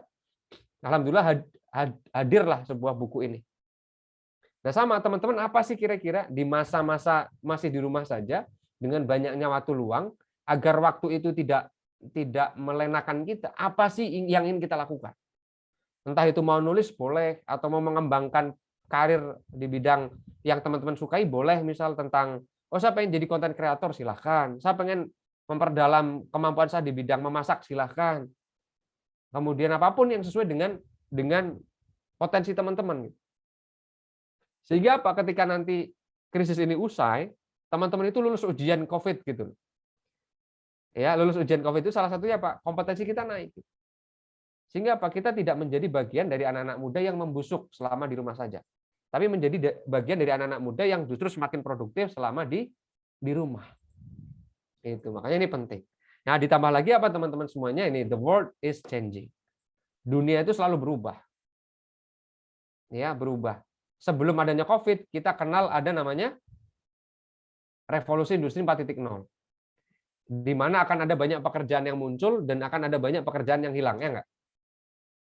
Seolah-olah kalau kita punya ijazah, gelar IPK itu udah cukup untuk berkompetisi di dunia kerja. Ternyata enggak. Ke depan kompetisi kita dengan robot, dengan apa dan seterusnya. Maka yang membedakan apa? Kompetensi diri kita. Soft skill kita itu yang membedakan antara kita dan robot. Robot kan nggak bisa mimpin. Manusia bisa. Robot itu nggak bisa membangun human touch untuk service, pelayanan misal gitu. Ya, manusia bisa. Jadi apa teman-teman semua, kita perlu senantiasa belajar dan bertumbuh. Meskipun di rumah aja gitu. Jangan sampai ini dijadikan sebagai alasan untuk rebahan terus. Kenapa? Karena efeknya nanti ketika teman-teman sudah normal kembali aktivitasnya, teman-teman akan merasa kok saya ketinggalan jauh ya. Yes, karena selama ini teman-teman rebahan misal. Teman-teman nggak upgrade diri teman-teman. Terlalu banyak aktivitas-aktivitas yang kurang bermanfaat gitu ya, kurang bermanfaat. Gitu. Sehingga apa, nanti teman-teman akan terdisrupsi. Seolah-olah dulu kompetensi kita itu bagus kok gitu. Ternyata besok pas teman-teman sudah mau masuk dunia karir, ternyata kompetensinya udah nggak dipakai gitu. Skill-skill yang dulu keren hari ini menjadi biasa. Skill yang hari ini biasa, besok mungkin sudah kadaluarsa. Gitu. Makanya apa? Belajar. Keep learning teman-teman semuanya. Ya, keep learning. Jangan sampai seperti siapa nih? Nokia ya. Nokia kan brand handphone yang terbesar di dunia pada zamannya. Ya, ketika Android datang, mereka nggak mau ngelihat itu sebagai sebuah tantangan baru, itu nggak kayak gitu. Dia anggap udahlah nggak apa-apa, kita udah keren kok. Kita udah menguasai pasar gitu. Akhirnya apa? Android datang menggerus pasarnya Nokia. Sehingga hari ini teman-teman lihat Nokia, ada yang handphonenya Nokia sekarang? Nggak ada kan? Paling 1-2 itu kan. Bapak teman-teman mungkin. Ya. Artinya apa? Nokia tergerus zaman. Kenapa? Karena tidak mau belajar. Seolah-olah udahlah gini aja, terlalu nyaman di zonanya. Kayak teman-teman itu, rebahan itu zona nyaman loh. Dan prinsipnya gini, tidak ada pertumbuhan dalam zona nyaman. Dan tidak ada kenyamanan dalam pertumbuhan. Jadi kalau teman-teman hari ini kok ngerasa hidupku itu aman-aman saja, nyaman-nyaman saja, ngerjain tugas, rebahan, makan, tidur, nonton film. Hati-hati, disitulah teman-teman nggak bertumbuh. Tapi kalau hari ini kok teman-teman hidupnya itu apa ya yang harus saya lakukan ya? Gelisah terus, gelisahnya positif maksudnya ya. Saya pengen belajar sesuatu yang baru, saya pengen lakukan ini, saya pengen lakukan itu. Gelisah ini. Nah, itu teman-teman tandanya sedang bertumbuh. Ya. Nah, makanya apa? Kalau kita memang pengen jadi anak muda yang punya kontribusi bagi bangsa dan negara, challenge diri teman-teman untuk belajar terus-menerus. Ya, spirit untuk terus bertumbuh. Apa upgrade-nya? Hard skill-nya di upgrade, ya sesuai dengan bidang kepakaran teman-teman di jurusannya masing-masing. Kuasai. Soft skill-nya jangan lupa. Ya, karena ternyata di era seperti sekarang, bahkan World Economic Forum itu kemarin merilis skill yang dibutuhkan di tahun 2025 pasca COVID. Dan hampir sebagian besar itu adalah kemampuan soft skill. Ya, kemampuan soft skill. Itu artinya apa? Perlu dikembangin. Gimana sih kemampuan komunikasi teman-teman? Kemampuan problem solving-nya, creativity-nya, ya leadership-nya, itu diasah. Caranya gimana? Berorganisasi. Ya. Kalau misal masih online ya nggak apa-apa, organisasi lewat online. Soft skill-nya diasah. Kemudian apa? Knowledge, ya pengetahuannya. Jangan sungkan untuk belajar. Mulai investasi leher ke atas, teman-teman. Seringkali kita sebagai anak muda itu eman-eman, tahu eman-eman nggak? Menyayangkan. Kalau misal uang kita itu kita gunakan untuk investasi leher ke atas. Contoh sederhana, kamu mau tanya 100.000 untuk beli buku dan 100.000 untuk beli make up lah kalau yang cewek. Kira-kira mahalan mana teman-teman? Rasanya mahalan mana? 100.000 buat beli buku dan 100.000 buat beli make up. Rasanya itu mahal mana? Make up apa buku? Jujur. Yang selama ini terjadi Buku, kita Pak. lebih buku ya yang Buku, terjadi. Pak. Kita lebih mudah ngeluarin 100.000 buat beli make up atau baju atau mungkin kalau yang berhijab hijab gitu ya. Tapi kalau untuk 100.000 beli buku rasanya kok mahal banget ya nggak? Padahal nilainya sama. Padahal yang berefek terhadap masa depan kita itu paling besar itu buku. You are what you read today gitu ya. Kamu adalah apa yang kamu baca hari ini. Dan orang-orang besar tradisinya adalah tradisi literasi, baca buku. Maka coba deh selama di rumah aja itu teman-teman coba untuk apa? Untuk investasi leher ke atas nih. Kalau teman-teman nggak percaya ini di mejanya Kak Mahmud juga isinya buku. Ya ini ya Kak Mahmud yang ini yang sebagian, sampingnya ada rak, ada 2 rak, di luar ada 1 rak gitu. Jadi ya baca buku gitu. Karena itu yang menjadikan kita itu extraordinary. Beda dari yang lain. Teman-teman tahu sejarahnya Soekarno, berapa buku yang beliau baca? Banyak sekali. Berapa bahasa yang beliau kuasai? Banyak sekali. Dan itu semuanya berawal dari tradisi literasi, teman-teman. Tradisi membaca. Ya, kemudian yang lain apa yang di-upgrade attitude? Jangan lupa, sepinter apapun teman-teman, kalau belagu, itu teman-teman nggak akan kepake. Belagu, sombong, nyinyirun, gitu ya, itu nggak akan kepake. Makanya attitude-nya dibangun. Jadilah orang yang pintar, ya karakternya bagus, religius. Kemudian apa? Sopannya, ya sopan santunnya, tutur katanya bagus. Itu orang yang harganya mahal itu yang kayak gitu. Jadi jangan sampai sekedar pintar-pintar doang, tapi karakternya zero, jangan sampai. Ya, dan itu yang perlu dibangun. Jadi upgrade terus sehingga apa? Kita akan senantiasa relevan dengan tantangan perubahan sesuai dengan apa? Kondisi kekinian dan kedisinian. Itu, ya. Tuh, jadi level up, keep learning, cari mentor atau coach, kemudian praktekin, lakukan evaluasi, dan lakukan itu berkali-kali. Apapun bidang yang teman-teman sedang dalami hari ini, ya, entah bidang kuliahnya atau sesuai dengan hobinya. Tadi ada yang hobi olahraga, ya, dalami itu. Ya, cari mentor. Mentor di sini maksudnya cari role model. Kira-kira siapa sih orang yang sudah sukses di bidang yang saya sukai hari ini? Oh, saya sukanya kuliner, masak. Kira-kira siapa yang chef yang menurut teman-teman itu keren? Oh, Chef Renata misal. Cari, apa sih rahasianya beliau bisa sukses? Oh, saya hobinya nulis. Siapa sih penulis bestseller? Oh, ada namanya Terelie. Oke, cari Terelie. Apa sih rahasianya bisa menjadi penulis terkenal? Kemudian saya pengen menjadi seorang apa lagi? Atlet. Ya, atlet apa? Bulu tangkis. Kira-kira siapa? Atlet bulu tangkis yang paling keren di negeri ini. Jadi kita tahu, ya, kita bisa belajar dari orang-orang yang sudah sukses mendahului kita. Nah, kemudian teman-teman, setelah kita sudah membangun itu semuanya, kan kita bicara tentang visi kebangsaan. Bahwa hidup kita itu nggak cuma tentang kita, tapi tentang apa yang bisa kita berikan bagi society, bagi orang lain. Maka keren pribadi aja nggak cukup, kita butuh keren sosial. Maksudnya gimana? Kepintaran kita, kepandaian kita, ilmu kita, karakter kita, itu bisa berdampak bagi orang lain di sekitar kita. Ya, bisa bermanfaat bagi orang lain. Kenapa? Karena benar. Ya, sebaik-baik manusia itu yang paling bermanfaat bagi orang lain. Ya, nah, apalagi kita sebagai anak muda punya 3 misi besar ya. Jadi Director of Change, Social Control, dan Iron Stock. Kita yang menginisiasi perubahan. Ya, kita yang menjadi lokomotifnya. Ya, lokomotifnya. Kita jadi social control, maka kita perlu peka nih kepada apa? Kepada sekeliling kita. Ada nggak orang yang perlu kita bantu? Ada nggak sih tetangga kita yang hari ini kesulitan? Ada nggak sih orang-orang di sekitar kampus kita yang hari ini perlu kita tolong? Jadi bangun kepekaan sosial kita, empati kita kepada orang lain. Dan itu perlu dilatih teman-teman semuanya. Kenapa? Karena kita iron stock ya, generasi yang dinanti dan dirindukan. Nah, ini kalau ini beberapa kasus-kasus ya, artinya PR itu banyak ya, mahasiswa bunuh dosennya, Kalau ini di kasus-kasus di Semarang ya teman-teman, narkoba, ya ada yang bunuh diri, ada yang perkosa orang, ya ada yang aborsi, ya kemudian prostitusi, LGBT dan sebagainya. Artinya ada banyak PR sebenarnya.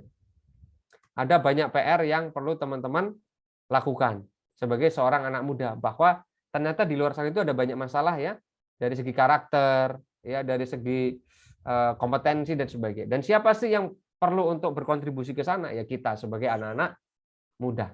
Dan jangan khawatir teman-teman, ketika suatu saat teman-teman jadi orang sukses, kemudian melakukan hal baik bagi orang lain, itu sejatinya kita sedang berbuat baik untuk diri kita sendiri.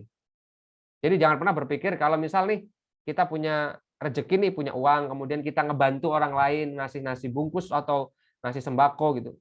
Itu kita lagi berbuat baik ke orang lain, gitu aja, itu enggak sebenarnya.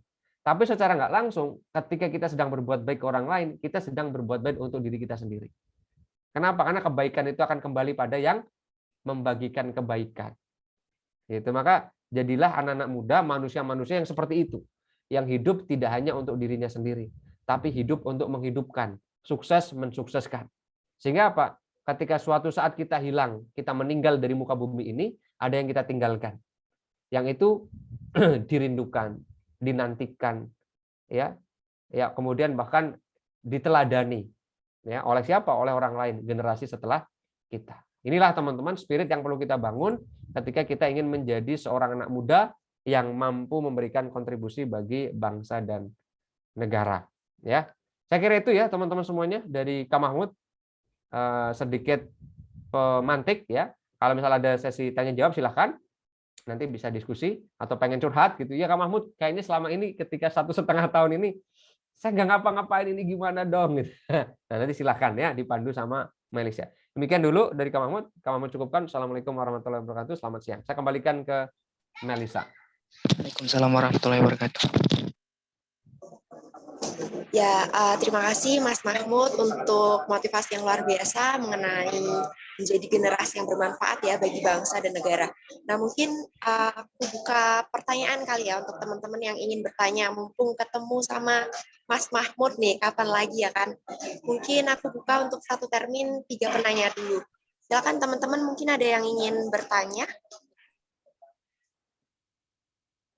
seputar apa yang disampaikan oleh Mas Mahmud tadi. Seputar karir boleh, passion Ya, to profession boleh. Ya, Mas Mahmud. Silakan kalau ada.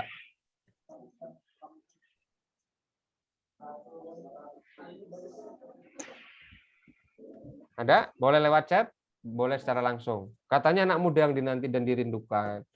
Masa diam-diam baik? Silakan kalau ada teman-teman semuanya. Mumpung bisa diskusi. Ada? Senyum gitu. Gitu emang anak muda tuh gitu ya. Nanti baru. Saya ingin bertanya, boleh? Udah di rumah baru. Oh iya mau tanya. Silakan. Mungkin kalau dari saya gini Mas.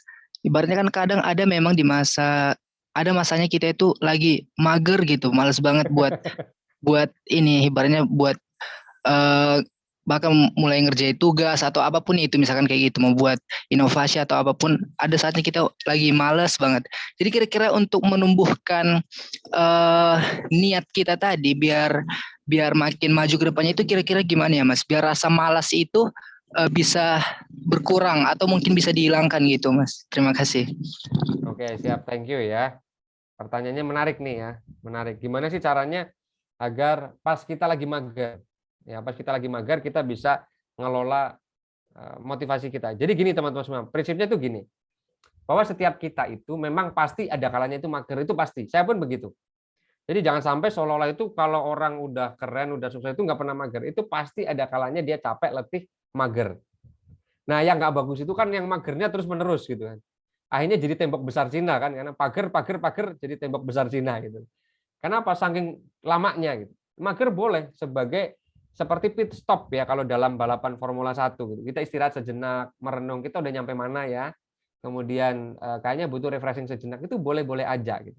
Ya, ini prinsipnya pertama tuh gitu ya. Jadi jangan nganggap bahwa kalau mager itu seolah-olah hina gitu ya, enggak gitu ya. Ada kalanya kita juga perlu untuk mager barang sehari gitu kan. nggak ngapa-ngapain, pengen tidur-tiduran gitu. Itu yang salah sekali lagi kalau magernya berkelanjutan. Nah, gimana nih kalau ternyata mager itu sistemik efeknya? Tadi akhirnya bukan sehari tapi jadi 2 hari, 3 hari dan seterusnya. Ini kembali ke 2 hal yang tadi Kak Mahmud sampaikan di awal. Satu terkait dengan visi teman-teman. Saya pengen tanya, ketika teman-teman gini, punya target yang sangat kuat, visi yang sangat kuat, saya pengen jadi dosen, atau kalau nggak, saya pengen habis lulus lanjut S2 ke luar negeri, kan gitu misal ya, S2 ke luar negeri pakai beasiswa LPDP, itu udah dipancang kuat banget. Kemudian karena goalnya pengen jadi dosen. Nah, suatu ketika teman-teman malas belajar, bahkan lagi nggak mau belajar, kira-kira ketika ingat target itu, jadi malu nggak sama target itu? Jadi malu kan? Loh, katanya pengen jadi dosen. Kok belajar nggak mau, nanti IP-nya kan 3 atau bahkan di bawah 3. Dosen kan nggak boleh IP-nya di bawah 3. Akhirnya kita kan malu. Akhirnya apa? Bangkit lagi. Oh, nggak bisa gitu dong. Calon dosen, semangat dong, semangat. Kan gitu. Sama kayak Kak Mahmud. Ketika Kak Mahmud mencanangkan, saya ingin menjadi trainer profesional yang menginspirasi 200 juta SDM Indonesia. Gitu. Ketika saya males-malesan terus-menerus, gitu, saya jadi malu sama diri saya sendiri. Gitu. Masa trainer profesional rebahan terus. Masa trainer profesional waktunya berantakan, kan gitu. Jadi pentingnya teman-teman punya visi dan target yang gede, besar, itu ketika lagi capek, lihat itu kita jadi malu sendiri. Akhirnya ada trigger untuk, oke, aku bangkit. Gitu. Mindsetnya ke situ, jangan mindsetnya, ya udah deh aku nggak jadi, pengen jadi dosen gitu, males-malesan aja lah, ya bukan. Tapi kita jadikan sebagai bahwa target itu akan narik kita. Yang pertama. Yang kedua, miliki motivasi yang kuat. Teman-teman sukses itu untuk apa dan untuk siapa? Ya enggak? Oh, saya itu pengen sukses karena saya pengen bagian orang tua saya. Saya pengen ngasih nilai terbaik buat orang tua saya biar orang tua itu bangga.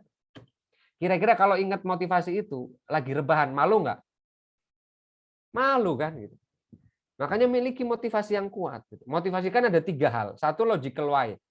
Logical why itu alasan logis. Saya kuliah buat apa sih? Buat nilainya bagus. Nah, itu alasan logis lah. IP-nya bagus. Kemudian nanti lulus cepat. Nah, itu logical why. Yang kedua, emotional why. Emotional why itu apa? Kita ngelakuin sesuatu karena ada orang lain yang ingin kita bahagiain. Oh, aku pengen sukses biar suatu saat saya punya uang banyak, saya bisa berbagi lebih banyak, bisa sedekah lebih banyak, bisa berangkatin orang tua haji misal kalau yang muslim gitu ya. Kemudian pengen ngasih hadiah terbaik untuk orang tua, kan gitu. Sehingga apa? Jadi malu pas lagi rebahan itu jadi malu, bangkit lagi, semangat lagi. Karena yang kita bayangin apa? Senyum terbaik dari orang tua. Sama kayak teman-teman nih, kalau punya emosional why yang kuat, pengen bagian orang tua, kan nggak mungkin teman-teman yang putri khususnya akan merelakan kehormatannya direnggut oleh laki-laki yang belum halal baginya, ya nggak? Kenapa? Kan yang di dalam ruang pikirannya terlihat, kalau saya melakukan hal seperti itu, orang pertama yang akan kecewa terhadap saya adalah orang tua saya, kan gitu. Akhirnya apa? Saya nggak akan ngelakuin hal-hal yang negatif. Saya akan jaga diri saya. Untuk apa? Untuk orang tua saya. Kalaupun akan ada laki-laki yang datang, saya hanya akan menerima dia yang siap untuk langsung menikahi saya. Kan gitu. Jadi langsung gagah banget, kan gitu ya. Jadi dia akan jaga kehormatannya. Kenapa? Karena punya motivasi yang kuat. Sama begitu juga dalam kondisi kita lagi malas. Kalau punya motivasi yang kuat, untuk apa kita sih kuliah? Untuk apa sih kita pengen sukses? Oh, karena pengen bagian orang tua, pengen bahagiain adik gitu ya, pengen dan sebagainya. Akhirnya kita semangat lagi. Gitu. Jadi satu, miliki visi yang jelas, visi dan target yang jelas, yang besar gitu ya, yang membuat kita tertantang. Kemudian yang kedua, kita punya motivasi yang kuat, ya, motivasi yang kuat. Untuk apa? Untuk kita bisa menjadi manusia yang bermakna bagi orang lain. Gitu ya, Dek Harimansyah, semoga bisa ngejawab agar tidak rebahan terus-terusan. Oke, good. Ada lagi yang lain? Silakan kalau ada yang mau ditanyakan.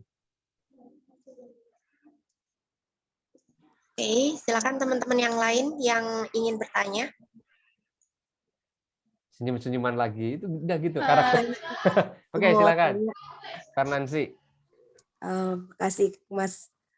Saya mau tanya nih, kan saya udah baca sedikit masih cover dengan bukunya nih kan. Terus saya melihat itu editornya Mas juga gitu kan. Nah, yang jadi saya pertanyaannya tuh gini. kan Mas ini jurusannya IPA, terus Ya. untuk ngedesainnya tuh kok bisa sih gitu. Sementara kan memang kalau dari saya baca gitu kan, pengen kuliah sama sih, saya juga dulu pengen ke daerah Jogja gitu kan, pengen Oke. kuliah di daerah Jogja, mengambil di daerah sana gitu. Sama juga jurusannya rencana mengambil ke IT juga gitu, tapi nggak jebol. Sama kita ya. Ya Sama ya. sama, nggak jebol juga gitu kan. Tapi Masnya nih jurusan IPA, tapi kok bisa ngedit dan inspirasinya tuh kok bisa kayak gitu sih, awalnya dari mana gitu. Soalnya desain tuh kan nggak gampang gitu kan, harus memang Siap. punya skill di IT lah gitu kan. Karena saya pernah belajar-belajar juga masalah IT gitu kan, tapi nggak ngedalamin. Karena kan saya ngambil jurusan sekarang tuh kan keguruan gitu kan. Jadi kok bisa hampir-hampir mirip gitu. Oke, good. Thank you ya, Nancy. Jadi, ya itulah yang namanya passion ya. Jadi, teman-teman semuanya, kalau hari ini teman-teman ngerasa gini, aku kok kayaknya hidup dipenuhi dengan kekurangan. Itu hanya perasaan kita aja kok. Tuhan ya itu pasti memberikan kita, memberikan setiap manusia itu dua hal, kelebihan dan kekurangan. Setiap orang itu pasti. Nah, seringkali kita terlalu fokus pada kekurangan kita sampai lupa bahwa Tuhan itu titipkan kelebihan juga dalam diri kita. Nah, alhamdulillahnya dulu Kak Mahmud itu melalui proses pencarian dari diri. Jadi, Kak Mahmud itu melakukan self assessment. Apa sih dari kekurangan yang saya miliki, apa sih kelebihan yang Tuhan titipkan untuk saya? Nah, dari sekian banyak kelebihan, kekurangan, ternyata ada kelebihan-kelebihan yang akhirnya saya terinventarisir, teman-teman. Pintar ngomong, suka desain, kemudian bisa fotografi, video editing, nulis gitu. Jadi ada banyak potensi yang ternyata Tuhan titipkan. Meskipun secara fisik saya itu lemah, teman-teman. Saya itu gampang sakit gitu. Saya itu gampang sakit dulu ketika kuliah itu, meskipun saya sibuknya seabrek itu pasti sebulan sekali saya masuk klinik. Ketika kuliah dulu itu gitu. Nah, dari semua potensi itu kan tidak semuanya Kak Mahmud tentukan jadi karir. Yang jadi karir adalah yang paling dominan, yaitu kemampuan berbicara. Akhirnya jadi trainer. Nah, yang lain gimana? Yang lain tetap Kak Mahmud kembangkan secara otodidak. Kak Mahmud belajar desain. Dulu awalnya dari Photoshop, Corel gitu kan. Sekarang bahkan cuma pakai PowerPoint itu udah bisa itu. Dan kuncinya itu di self learning tadi, teman-teman. Kalau kita mau belajar, ya, kalau kita mau belajar itu bisa banget. Gitu. Ya, karena apa? Nggak ada sesuatu yang nggak bisa kita pelajari. Kalau teman-teman tahu ada namanya growth mindset dan fixed mindset. Fixed mindset itu orang yang meyakini bahwa ya saya udah diciptakan oleh Tuhan itu dengan kompetensi yang gini-gini aja lah. Nggak mungkin saya bisa itu, bisa ini, itu nggak mungkin. Nah, itu fixed mindset. Mindset tetap bahwa ya udah saya gini-gini tok kayaknya. Tapi ada namanya growth mindset. Growth mindset itu apa? Spirit bertumbuh. Mindset bertumbuh bahwa yang namanya skills, yang namanya sukses itu bisa dipelajari dengan apa? Dengan belajar. Jadi teman-teman bisa kok dari awalnya nothing tentang desain, jadi bisa ngedesain itu bisa ketika teman-teman mau memulainya, mau mempelajarinya. Buku-bukunya banyak. Kalau nggak buku, kan karena buku harus beli. Tutorialnya banyak di YouTube. Kuncinya kan mau atau enggaknya kita belajar. Dan dulu saya begitu. Kenapa kok bisa ngedesain? Kenapa kok akhirnya bisa nulis? Padahal dulu ketika kuliah, Kak Mahmud bikin karya ilmiah itu cuman makalah. Sama skripsi itu doang. Makalah pun ya kita paham lah. Seringkali copy paste gitu kan. Gitu. Tapi kok bisa nulis? Dulu pun Kak Mahmud itu sampai kok bisa ya saya nulis gitu. Yang biasanya sukanya demo di jalanan gitu ya. Kok bisa nulis buku? Wow, amazing gitu. Ya kuncinya tadi di proses belajar gitu. Ternyata bisa dan sampai hari ini yang sudah Kak Mahmud tulis sendiri 3 buku dan yang 2 buku yang lain itu ada yang antologi, artinya ada 5 buku gitu. Itu jadi kuncinya adalah mau atau enggaknya untuk kita belajar. Ya sama kayak teman-teman nih, mumpung masih punya banyak waktu luang di rumah, gunakan untuk belajar, self learning namanya istilahnya. Belajar mandiri kan gitu. Apa sih minat saya? Cari buku-bukunya, cari tutorialnya di YouTube, cari orang yang udah sukses, pelajari, bisa. Ada teori namanya teori 10.000 jam. Teorinya Malcolm Gladwell. Itu termaktub dalam buku The Outliers. Outliers bukan The Outliers. Itu belum menyampaikan dari seseorang yang nggak bisa apapun sama sekali, jadi ahli butuh 10.000 jam. Dari nggak bisa loh, dari nol. Awal misal nih Kang Mahmud itu nggak bisa desain, kemudian mempelajari rutin gitu 10.000 jam, jadi expert, jadi jago. Kan kita juga dulu gitu kan. Kita dari nggak bisa sama sekali kan awalnya kan. Tapi karena kita belajar terus-menerus, kok bisa ya? Kok jadi ya gitu. Kenapa? Karena proses repetisi. Proses pengulangan. Akhirnya bisa. Dari nggak tahu jadi tahu. Dari nggak bisa jadi bisa. Tapi starting point-nya dari nggak mau harus mau. Untuk apa? Untuk belajar. Makanya ada quotes yang menarik dari Steve Jobs. Stay hungry, stay foolish. Tetaplah merasa lapar dan tetaplah merasa bodoh. Karena orang yang ngerasa lapar dia akan terus cari makan, dan orang yang ngerasa bodoh dia akan terus belajar. Ya, dapat kan poinnya? Gitu. Jadi belajar, Dek Nancy. Saya pun begitu. Jangankan yang passion, prodi IPA teman-teman, prodi IPA. Gitu. Kenapa dulu Kang Mahmud ngambilnya kan 4 kali ditolak, 1 UGM, 3 kali UNY, IT bahasa Inggris, udah itu doang. Yang asumsinya Kang Mahmud itu kuasai. Mata kuliah eksak, IPA, itu Kang Mahmud nggak kuasai sama sekali.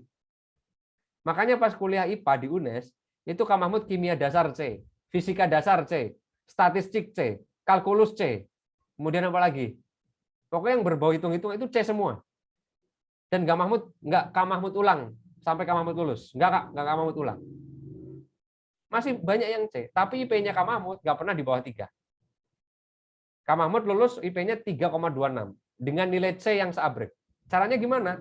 Kang Mahmud maksimalkan di mata kuliah yang memang Kang Mahmud kuasai. Gitu. Karena memang Kang Mahmud itu kalau hitung-hitungan itu susah. Jangankan kalkulus, statistik gitu ya. Kang Mahmud ngitung duit aja itu. Diajak ngobrol sama orang, lupa itu. Jadi memang kompetensi hitung-hitungan itu Kang Mahmud lemah. Tapi apa? Kang Mahmud coba optimalkan potensi yang Tuhan titipkan untuk Kang Mahmud di bidang soshumnya. Gitu. Jadi sama kayak teman-teman. Coba cari potensinya di mana, asah terus-menerus. Sehingga nantinya jadi bekal untuk karir teman-teman. Minimal jadi alternatif. Ketika suatu saat pekerjaan yang sesuai dengan jurusannya teman-teman kok nggak ada gitu ya. Kan nggak mungkin toh nganggur. Nah, teman-teman bisa menggunakan apa? Menggunakan potensinya. Oh, oke, saya akan bisnis deh. Saya akan nulis buku deh. Teman-teman tahu Tompi nggak? Kau membuatku merasakan gitu ya. Itu kan aslinya pendidikannya dokter kan? Dokter gigi ya kalau nggak salah kan? Tapi dia punya passion di bidang apa? Tarik suara. Nah, ini jadi profession juga kan. Sama Kang Mahmud, jurusannya IPA, S2-nya manajemen pendidikan, profesinya jadi trainer. Yang kalau misal dulu didorong sama orang tuanya Kang Mahmud, jadi PNS lah gitu kan, biar gajinya tetap gitu. Nah, Kang Mahmud memilih untuk enggak. Gitu. Dan alhamdulillahnya sekali ngisi itu bisa jadi 3 kali lipatnya gaji PNS kan gitu. Gitu. Jadi artinya ya memang butuh proses panjang nantinya. Belajar itu butuh proses ya. Karena apa? Dari nggak tahu jadi tahu, dari nggak bisa jadi bisa gitu. Jadi butuh proses pembelajaran yang cukup panjang. Kuncinya sabar. Ya, konsisten. Ya, konsisten. Gitu ya, Dek Nancy ya. Oke. Saya kira itu ya teman-teman semuanya. Selepas ini Kang Mahmud ada jadwal ngisi webinar lagi. Jadi kalau misal teman-teman ada yang pengen sharing, tadi nomornya Kang Mahmud sudah ada Instagramnya Kang Mahmud, silakan bisa keep connecting di situ. Dan pastikan kalau mau sharing ke Kang Mahmud itu kasih nama ya, kasih nama. Termasuk nanti e-book kuliah itu nggak penting, Kang Mahmud kirim ke WA-nya teman-teman ya, kalau yang sudah ngechat Kang Mahmud. Yang kuliah itu nggak penting, sama e-book yang lain nanti tak kirim. Kang Mahmud suka bikin e-book inspiratif kok. Nanti teman-teman boleh share ke teman-temannya yang lain di Seantero Kampus, silahkan. Itu ya. Dari Kang Mahmud, makasih banget atas kesempatannya, semoga bermanfaat, tetap semangat. Semoga ketika nanti sudah offline, teman-teman bisa ke Semarang, kita bisa jumpa. Ya, karena Kang Mahmud di Semarang. Gitu ya. Kang Mahmud cukupkan, makasih Melisa, Pak Arif juga, meskipun beliau sudah hengkang gitu ya. Semoga di lain kesempatan kita bisa jumpa lagi. Terima kasih. Wassalamualaikum warahmatullahi wabarakatuh. Selamat siang. Waalaikumsalam warahmatullahi wabarakatuh. Terima kasih. Terima kasih, Pak. Sama-sama. Kang Mahmud pamit ya. Terima kasih, Pak. Ya. Terima kasih, Mas. Sama-sama, Dek.